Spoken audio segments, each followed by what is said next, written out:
Ladies and gentlemen, welcome to another Bulletproof for BJJ podcast. On today's episode, we talk about why it's so hard to learn BJJ.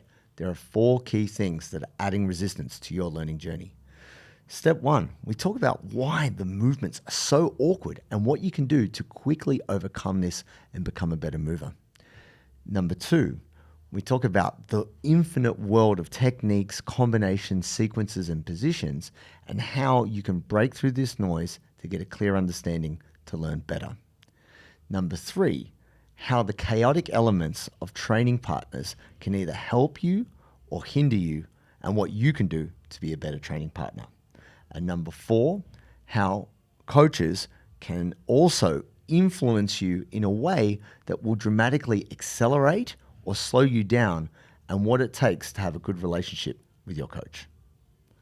Now, if you like this kind of content, please like, subscribe, and on all audio platforms, give us a 5-star rating. Let's get into the episode. Why is Jiu Jitsu so hard? Now, oftentimes you're thinking, man, I suck at Jiu Jitsu and I can't work out why it's such a struggle to get better. And it's often because we're not thinking about it in the right way. And I have been thinking about this a lot, Joe. Possibly 17 years I've been thinking about why is this thing so hard. Wow.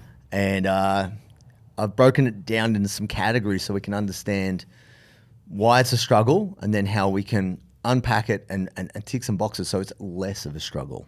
Right on. Because I don't think it gets talked about in the way that, we all embrace it because what the fuck else are you going to do? Yeah, that's right. We're all doing it. This is jiu-jitsu, right? Yeah. It only comes one way. Hard work. But that said, if you can identify where the misunderstandings or the problems are occurring, then you can, that could be an unlock. Right. But if you just go, oh, that's jiu-jitsu, just deal with it, that's not so helpful, you know? Like in the same way, if you're getting armbarred a lot and you talk to your coach like, just don't be there. Like, but I am. Help me out here. I love that one. Oh, it's the fucking worst. I just feel that, and it's not to overanalyze, but I did want to break this down because it was interesting to me. I think that's our job, isn't it? It is. It might be our job. But the thing is, I've never had anyone say this to me. It's only me being obsessive and thinking about it too much has brought me to a certain amount of conclusion to then want to discuss it with your good self. Yeah. But I was on a hack squat the other day in the gym. And I was like, this is like so much harder than normal. Like the normal weight I put on, I'm like, why is the machine fighting me? Smith machine? It's like a 45-degree lean. Yeah, put your shoulders under the thing. And it's basically because the bearings relevant to like where the grease is and how it slides and everything, they're just broken and had adjusted to the side. So it was just rubbing up against like hard plastic. And I was like, it's like trying to drive with your foot on the brake pedal. Right, yeah. It's like, why is this so... I'm like, the machine is fighting me. So usually like 80 kilos or 100 kilos, which would be like more than enough, I could barely get through my warm-up sets to get there because the machine was fighting me. And usually, machines, they facilitate what you're doing. Yep. They're pretty consistent. Yeah, other than gravity or how tired you are, it's all right. But at jiu-jitsu, you're dealing with another human. And sometimes that human wants to you up way more than you kind of maybe have brought to the issue, brought to the situation. So simply by injecting another human, that can be a massive, massive chaotic element. Because obviously, you're saying there that the machine fighting you is a parallel of the person at jiu-jitsu that's trying to resist your attempt to smash them. Yeah, even if it was like, I don't know if you've ever had it where you've had a training partner who's like resisted you during like drills. Yeah. And you're like, hang on, stop shadow boxing. It's all right. It's just close guard. Things like that. So we're actually wanted to start as to why this jiu-jitsu, the dynamic nature of jiu-jitsu is so hard, is most people don't know how to move when they first come to jiu-jitsu because it's a totally alien set of parameters. Like standing there, punching, kicking, like of sorts. If you've watched movies or you have any idea of fighting, you're like, yeah, I'd stand there, I could kick, I could punch, that makes sense. But if someone said, all right, I want you to lie on the ground. Now I want you to spin upside down. You're like, the f*** are you talking about? That's not how to fight. It is no set of movements which you've really trained unless you're like a break dancer or something like that. Right. Like the movements that you do in BJJ are completely alien for most regular folks. Yeah. Well, yeah, I see what you're getting at. Yeah, not particularly intuitive. The coordination, the shrimping, the inverting, all these things like working off your back on the ground is a pretty foreign thing. Yep. Like I've seen it actually just with quite fit folks, people who run and cycle and whatever. You get them to do a BJJ warm up and they are freaking gassed. Yeah. Like they just can't tolerate the amount of half sitting up, half turning. Like it's overload. And so they're cooked within 15 minutes. And really, if no one has said to you, oh, hey man, you know, generally what I've seen is, you know, people go to beginners classes and that's really good, but it's rare that someone actually breaks down each movement for you and teaches you how to do it. Yeah. You kind of have to just do it enough to get it. Yeah, it's like a rite of passage, being shit at the warm-ups. Yeah. Being shit at a shit warm-up, which is arguably the only time that those shit warm-ups are actually half decent. Yeah. Is when you're on that steep learning curve, you're like, oh my God, I just a shrimp, I can't figure it out. Yes. And then once you get it, it's like, okay, you never need to do that again. Yeah. But except for every other warm-up you have to do. And because there's two components here, which I feel, not that I am a big fan of the solo drills, which I know a lot of people are. Oh. But if you don't... Sounds like someone's pre-framing something there. I'm not. An admission. I'm giving context. Hold your horses, Joe. Stay with me, folks. You do need to know how to move your body solo before you start interacting with another person. If you can't, you know, just do a lunge or you can't do a wrestling shot, it's going to be very difficult for you to do that in situ against another person. Yeah. Right? And so there is a component of the individual learning. And I think for the best part, most jiu-jitsu coaches leave that to the warm-up as like, that's kind of like the movement practice. Yeah. But I mean, you could probably speak to this a little bit more, Joe. Even in the fitness realm, you get really fit folks who are very active. When you get them to do specific movement drills, whether it's like a lizard crawl or whatever the fuck it might be, they suck. Like it's its own skill. Being able to move your body close to the ground is its own specific set of skills. Training jiu-jitsu is hard, especially if you are dehydrated. Now, one of the best ways for you to be able to fight dehydration is with sodi. The absolute best mix of sodium, potassium, and magnesium is going to fight the muscle cramps. It's going to give you maximum energy and you're going to roll better. When you go to Sodi, SODII.com.au,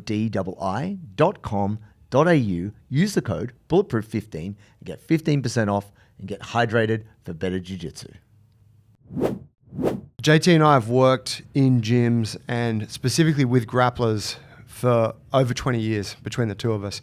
And one thing that we've learned is how to build strong, robust, flexible humans who can thrive on the mats, but also thrive off the mats. And this is exactly why we built the Bulletproof for BJJ program. The Bulletproof for BJJ program was the whole reason we started this podcast. And if you want to access those programs that we've built specifically for people like yourself, all you got to do is go to the App Store, download the app, and you can start a 2-week free trial today. Go to the App Store on whichever device you have, search Bulletproof for BJJ, start your free trial, and get coached by us. Yeah, I think just any new movement, right? It's because it's coordinative. So yeah, it's like you haven't mapped it out yet. Yeah. And then yeah, it takes time. You got to it doesn't matter what physical attributes you have.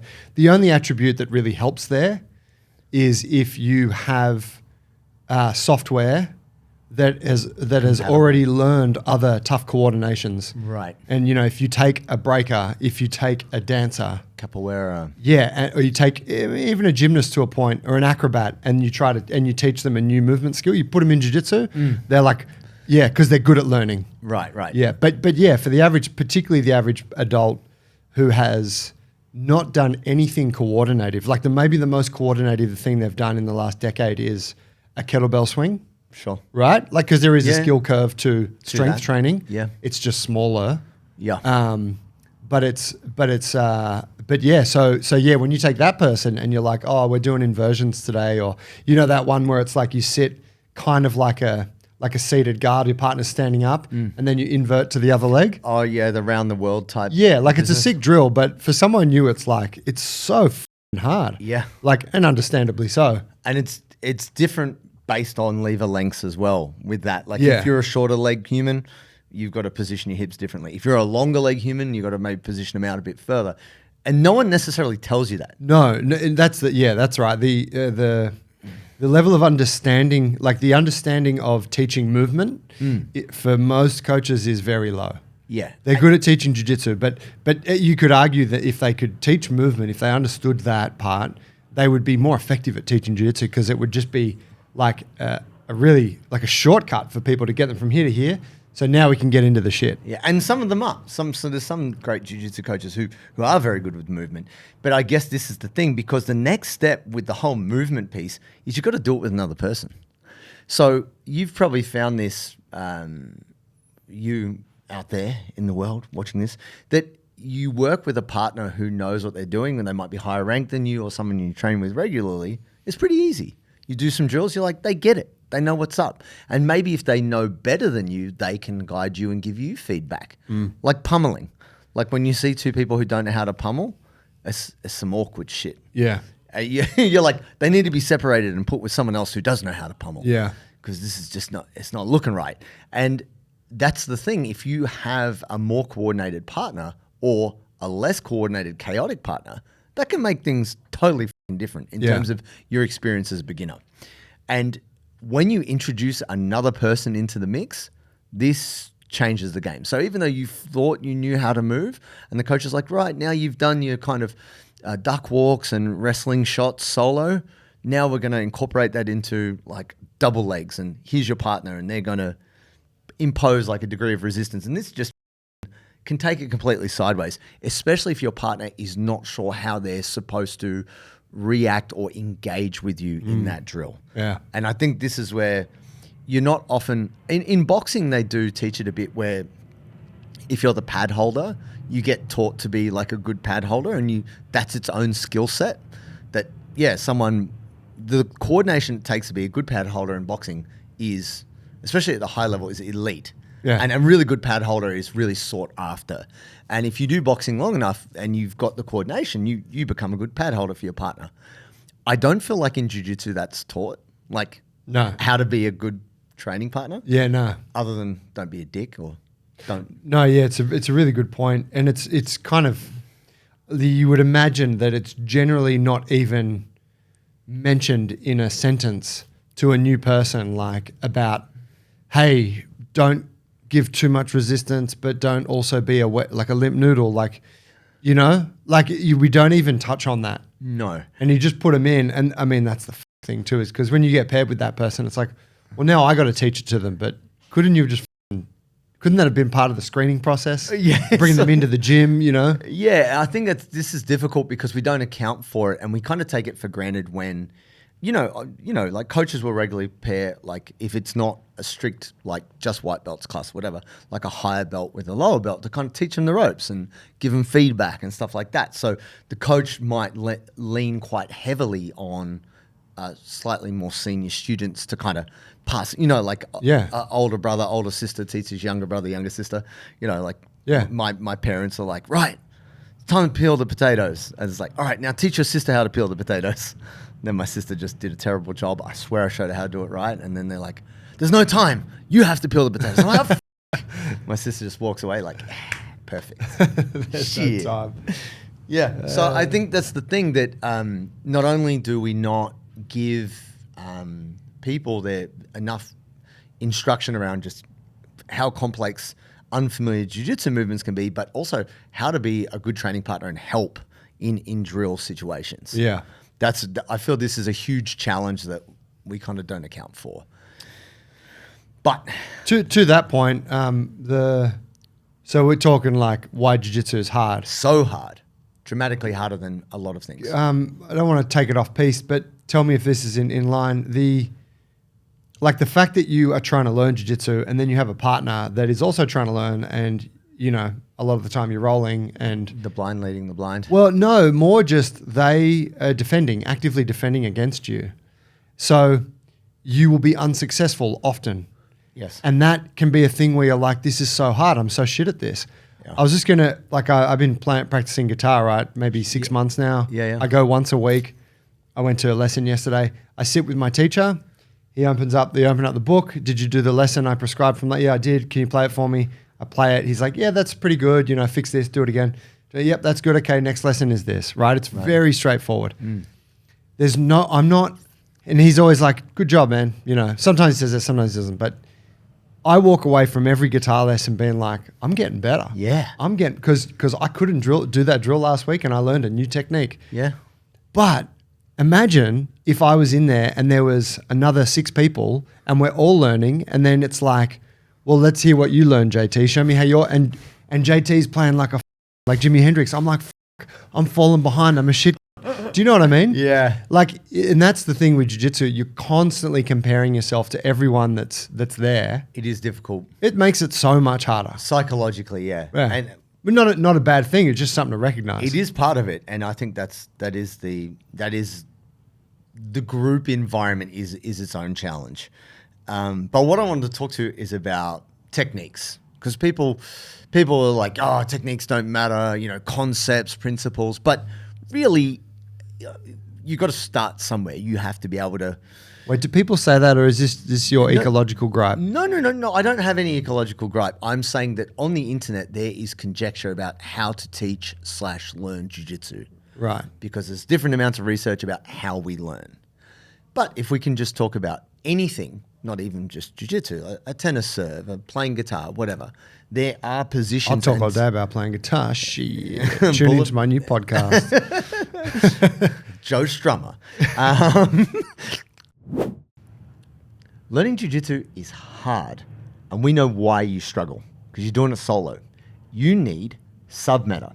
Submeta is the most comprehensive online learning tutorial for jiu-jitsu. It is set up in a structure so that not only do you get to access some of the best videos on all of the techniques, but it is in a structure you will remember. Whether you're a white belt or a black belt, there's something in there for you to learn.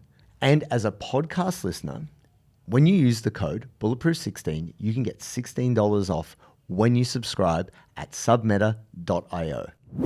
But no, you do have to learn, okay, if I hold my hand here and I strum in this way, that makes a certain sound. And, oh, that sounds a bit off. Why is that? Oh, well, you didn't quite do it correctly. Okay, do it this way.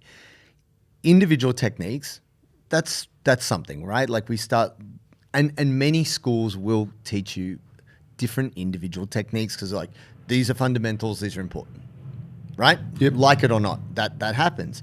But then there's also sequencing, where it's like, no, this technique now goes with this technique, and that then gets you to this position. And you're like, oh shit, all right, well, there's a chain of things going on there. Now, I wasn't particularly good at math in high school because my mathematics teacher was the basketball coach in around year 8, year 9. And I was actually a captain of the basketball team. And he let me pretty much do whatever I wanted.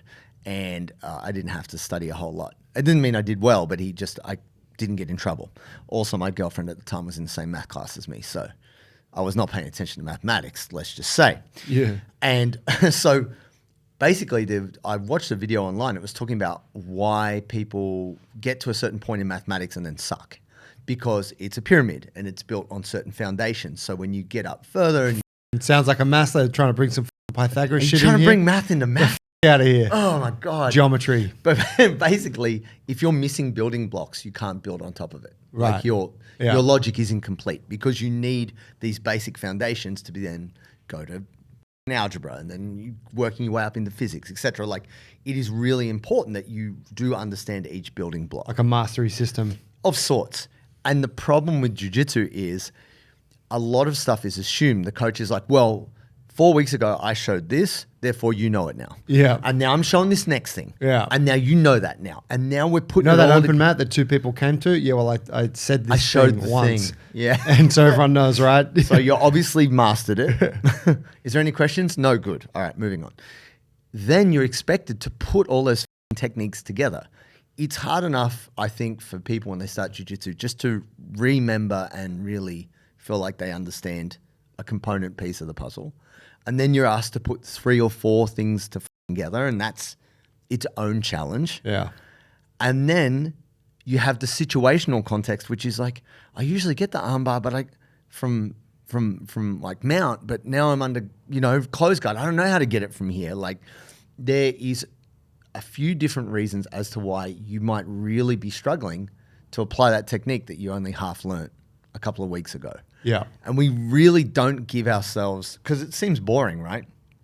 But coaches, students, all of us, like I'm an impatient person, we don't give ourselves enough time to really master each component piece. So when we're trying to build on top of these shaky foundations, we wonder why it all falls down. Yeah.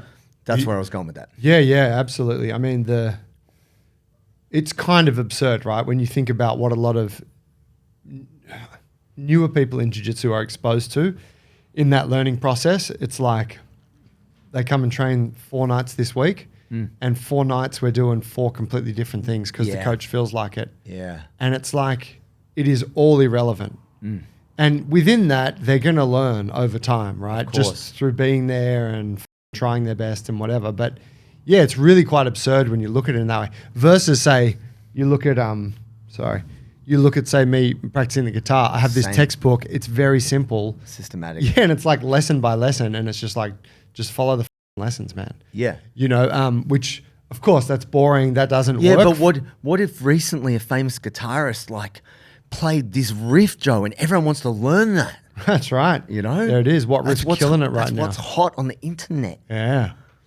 I mean, shit. I mean, it's one of those things, right? I watched a video of a 10-year-old Chinese violin prodigy playing one of the hardest pieces of music ever played, and he won all these awards. And I was just absolutely Jesus Christ. It's like, yeah, it's like watching Joseph Chen win the ADCC trials. Like, you're watching some young, absolute brilliant genius do something, and you're like, oh, I want to learn what he's doing. You're like, you're not that. Like, that's not you, and that's okay. That's not the roadmap. No, don't try and jump in on what the prodigy is doing, right? And I think that it's actually not broken down this way. Like, because like you're saying, new techniques get shown all the time, or new positions get shown, and often it can just be the coach being like, almost like insecurity, be like, I gotta show them my knowledge. I've got to got to give them something fresh. Yeah, like I don't want them to be bored.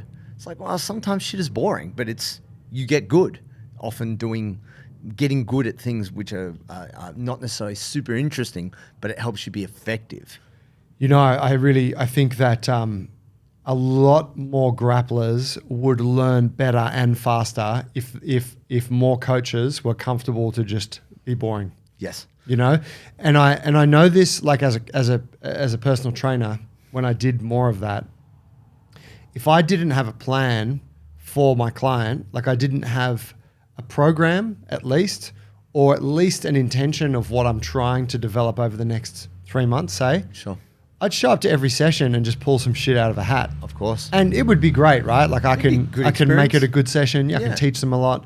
But like, let's do a bit of this. How you feeling today? Okay, well, why don't we try a bit of this? Yeah. And it's like, they walk away like, yeah, it's good, but it's very different to like, oh, well, we're in week 3 of a 12-week process now. Yep, cool. Hey, it's going to be a little bit boring, but this is the shit that's going to move the needle. Like night and day. Yeah, where does it build to? Yeah. I think this is the biggest challenge.